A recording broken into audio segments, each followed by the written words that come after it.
जय श्री माता श्री आदिशक्ति माता दी श्री निर्मला देवी माँ की जय। और सहयोग आज का महायोग है।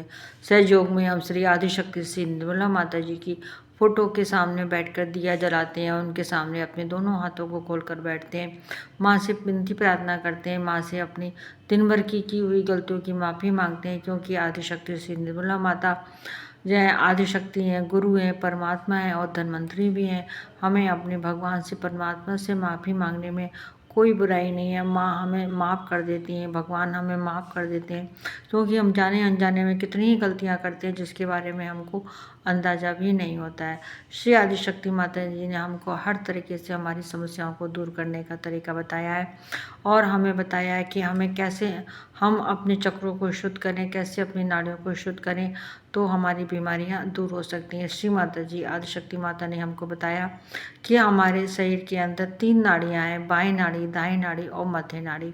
इन्हीं तीनों नाड़ियों पे हमारे 7 चक्र हैं। पहला चक्र जब हम जमीन में बैठते हैं तो जो हिस्सा हमारा जमीन में लगता है वो हिस्सा हमारा मूलाधार चक्र है। पेट और जांघ का जोड़ हमारा स्वादिष्टान चक्र, नाभि हमारा नाभि चक्र है, हृदय हमारा हृदय चक्र, गला हमारा विशुद्धि चक्र है, माथा हमारा आज्ञा चक्र और तालु भाग हमारा सहस्त्रार है। ये 7 चक्र हमारे तीनों नाड़ियों पर हैं। इन्हीं चक्रों के खराब होने से और नाड़ियों के खराब होने से ही हमारे अंदर बीमारी पैदा होती हैं और हमारी समस्याएं पैदा होती हैं। माँ ने हमको इन सब को दूर करने का सहयोगी तरीका भी बताया है और आयुर्वेद भी हम के बारे में भी बताया है। माँ ने बताया है कि अगर हम माँ ने बताया कि अगर हम आयुर्वेदिक के तरीके अपनाएं और जो है वो उसके सब्जी या फलों को खाएं या अपने खान पान में थोड़ा सा बदलाव लाएं तो हमारी बहुत सी बीमारियां आयुर्वेद के जरिए ही सही हो सकती हैं।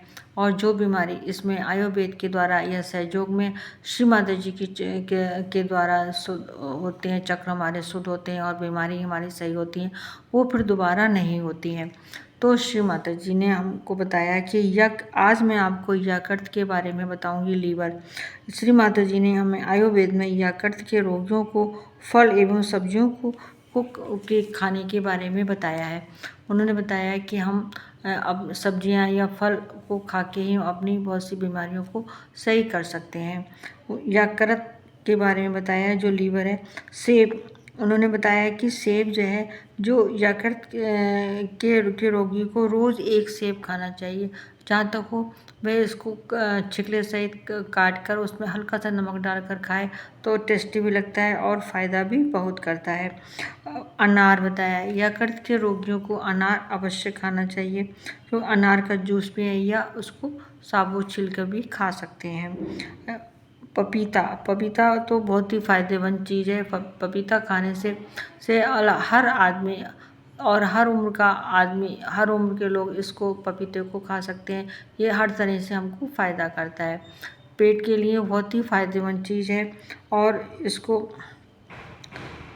पपीते को आप सुबह खाएं और इससे क्या होता है, हमारा पेट साफ़ हो जाता है और यकृत को ताकत मिलती है। पपीता जो है छोटे बच्चों को भी देना चाहिए। जिनको यकृत या लीवर से संबंधित कोई परेशानी है तो उनको भी पपीता देना चाहिए और उन्हें बिस्कुट नहीं देने चाहिए। पपीता दें, बिस्कुट ना दें, इससे उनको फ़ायदा होगा। आलू बुखारा, माँ ने बताया कि आलू बुखारा जो है वो कब्ज दूर करता है और पाचन क्रिया भी सही करता है। यकृत को भी ताकत देता है। इससे आलू बुखारा बहुत ही फ़ायदेमंद चीज़ है, इसको बहुत ही फ़ायदा होता है।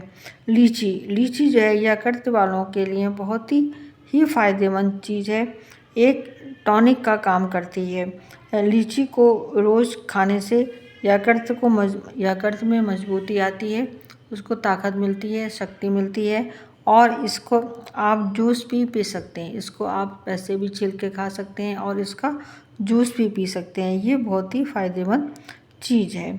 छाछ या मट्ठा, माँ ने बताया छाछ या मट्ठा तो बहुत ही फ़ायदेमंद चीज़ है, बहुत ही फ़ायदेमंद चीज़ है।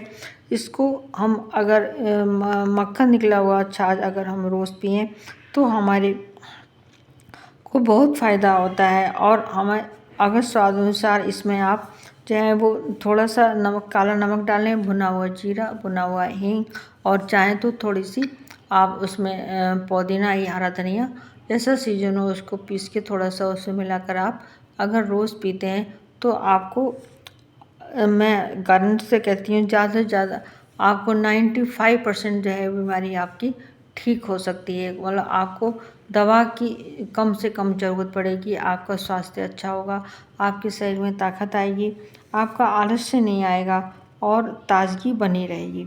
श्री माता जी ने हमको छाछ पीने का बहुत ही अच्छा ये बताया है कि हमें वो रोज़ पीना चाहिए मट्ठा, और छाछ तो वैसे ही बहुत स्वादिष्ट होता है, हर आदमी उसको पीना चाहता है। तो अगर हम इसको रूटीन में अगर हम पिएं तो ये इससे हमारी बहुत सी बीमारियां सही हो सकती हैं। श्री माता जी ने सहयोग के हिसाब से बताया है कि इस बीमारी को सही करने का उन्होंने तरीका बताया कि अगर हमें यकृत या लीवर से संबंधित परेशानी है तो हमको अपना दायां स्वादिष्टान चक्र शुद्ध करना चाहिए। अपना सीधा हाथ माँ की तरफ रखें और बाएं हाथ को हम अपने दाएं स्वादिष्टान चक्र पर रखें और माँ से प्रार्थना करें कि माँ हमारे दाएं स्वादिष्टान चक्र को शुद्ध कर दीजिए, हमारे दाएं स्वादिष्टान चक्र को शुद्ध कर दीजिए। मेरी जो यकृत से संबंधित, लीवर से संबंधित परेशानी है, बीमारी है, या जो भी हमारे कष्ट है उस सबको दूर कर दीजिए। और हमें अपना मूलाधार चक्र भी शुद्ध करना चाहिए। माँ से प्रार्थना करनी चाहिए कि माँ मेरे मूलाधार चक्र को शुद्ध कर दीजिए, मेरे मूलाधार चक्र पे अपनी शक्ति जागृत कर दीजिए माँ। या आप माँ से आप प्रार्थना करें और गणेश जी का मंत्र लें, गणेश मंत्र लें 4 बार। ओम तमें साक्षात गणेश साक्षात श्री आदिशक्ति माता श्री निर्मला देवी नमो नमः।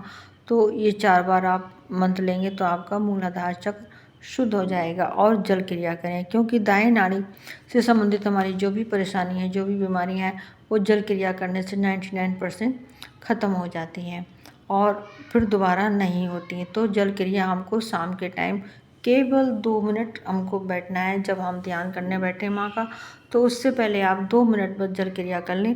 जल क्रिया करने का मैंने तरीका ही बताया है। जो लोग वीडियो पहली बार देख रहे हैं वो लोग इस जल क्रिया कैसे की जाती है उसके बारे में उनको बता रही हूँ कि जल क्रिया का मतलब होता है कि हमें पानी में बैठना, जल की क्रिया करनी।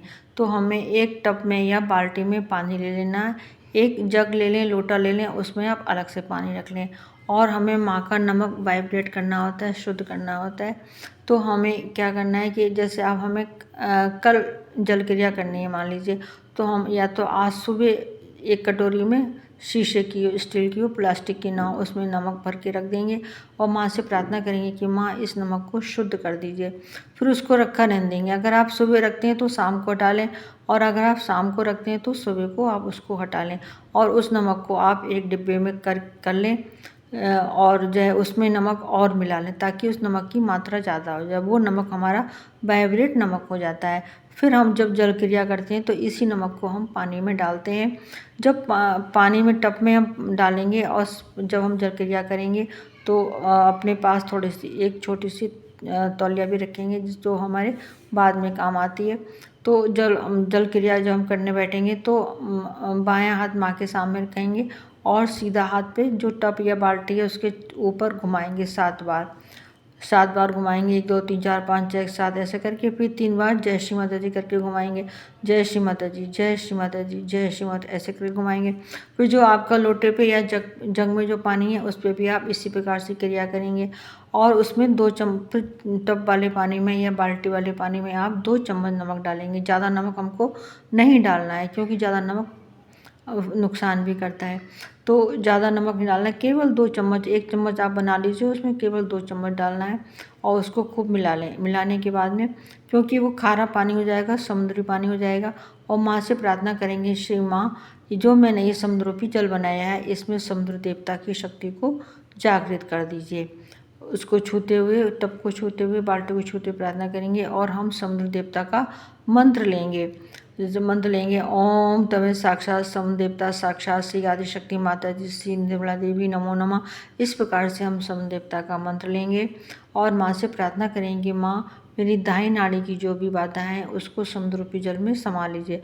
फिर हम अपना सीधा पैर पानी में डालेंगे, फिर बायां पैर पानी में डालेंगे और दोनों हाथों को खोल के बैठेंगे, माँ की फ़ोटो की तरफ देखेंगे और माँ से प्रार्थना करेंगे कि माँ, मेरे दाएं नाड़ी की जो भी बाधाएं, जो भी नकारात्मकताएं हैं, इस सबको समरूपी जल में समा लीजिए। हे श्री माता जी, मेरे दाएं नाड़ी की चक्रों की सारी बाधा, क्यों दाएं नाड़ी पे जो हमारे चक्र हैं उनको शुद्ध करना है। माँ, हमारे दाएं नाड़ी के सभी चक्रों की सारी बाधाओं को, सारी नकारात्मकताओं को इस समरूपी जल में समा लीजिए। माँ, मेरे अंदर की जो भी बाधा है, जो भी नकारात्मकता है, बीमारी है, परेशानियां हैं, वो सबको भी समरूपी जल में समा लीजिए। बस आप इतना कह के 2 मिनट आप माँ की बिंदी की तरफ या माँ के चरणों की तरफ देखें। उसके बाद में जो है आप अपना पैर को पानी से बाहर निकालें, टब में ही रखें, ऊपर टब के पानी के ऊपर रखें, और जो आपने लोटे में पानी रखा है उस पानी को आप अपने दाएं पैर के पंजे पर डालें, उसको हटा लें। फिर आप दाएं पैर के पंजे को बाएं पैर के पंजे पे डालें, बाएं पैर के पंजे पे डालें, उसको निकाल लें और उसको जो मैंने तौलिया बताई थी या कपड़ा है उसको रख लें, उससे पोंछ लें आप पैर को, ताकि पैर आपके गीले ना रहें।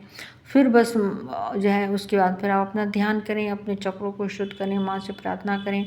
तो ये जो है जल क्रिया हमको करने से क्या होता है, हमारे अंदर की जो भी निगेटिविटी है, हमारे चक्रों की जो भी निगेटिविटी है, जो भी बाधाएं, हम बाहर जाते हैं या हमारे घर में कोई लोग आते हैं तो उनके साथ में कौन सी निगेटिविटी आ रही है, और हम जो लोग बाहर गए हैं वो लोग निगेटिविटी कैसे लेके आ रहे हैं, क्या हो रहा है। तो वो निगेटिविटी अगर हमारे अंदर रहती है तो वो उससे क्या होता है, वो हमारे शरीर पे उसका असर होता है, वो हर तरह से हमें परेशान करती है।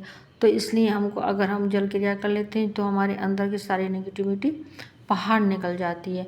फिर उस पानी को आप किसी नाली में या बाथ बेसिन में डाल दें, ऐसी जगह डालें जहाँ उस पानी का कोई यूज ना होता हो, क्योंकि उसमें पानी में निगेटिविटी होती है, उस पानी को आप फेंक दें। बस फिर माँ का से प्रार्थना करें जितनी देर आपकी इच्छा होती है, कोई पाबंदी नहीं है किसी बात में भी, जब आपका इच्छा हो और जितनी देर आपकी इच्छा हो उतनी देर आप बैठिए, माँ से प्रार्थना कीजिए, अपनी परेशानियों के लिए कहिए, माँ से आप बातें कीजिए, माँ आपकी हर बात सुनेंगे और उसका कोई समाधान भी आपको आपको मिलेगा कि हम जो भी आपकी समस्या है, और कुछ बातों को अगर नहीं समाधान मिलता है, नहीं समझ में आता है, तो माँ के ऊपर छोड़ देना चाहिए। तो वो हर समस्या को, हर परेशानी को ऐसे दूर करेंगी आपको पता भी नहीं चलेगा। केवल विश्वास करने की बात है, माँ पे हमें विश्वास करना चाहिए, हमारी सारी बीमारियाँ अपने आप सही हो जाती हैं, सारी परेशानियाँ दूर हो जाती हैं। जो भी बहन भाई मेरे ये वीडियो को पहली बार देख रहे हैं वो लोग इसको सब्सक्राइब करें, और जो मेरे बहन भाई वीडियो लगातार देखते हैं उनको दिल से मेरा जय श्री माता जी। और वे लोग इस वीडियो को लाइक करें और शेयर करें, कमेंट्स भी करें। सभी मेरे बहन भाइयों को जय श्री माता जी, जय श्री माता जी, जय श्री माता जी।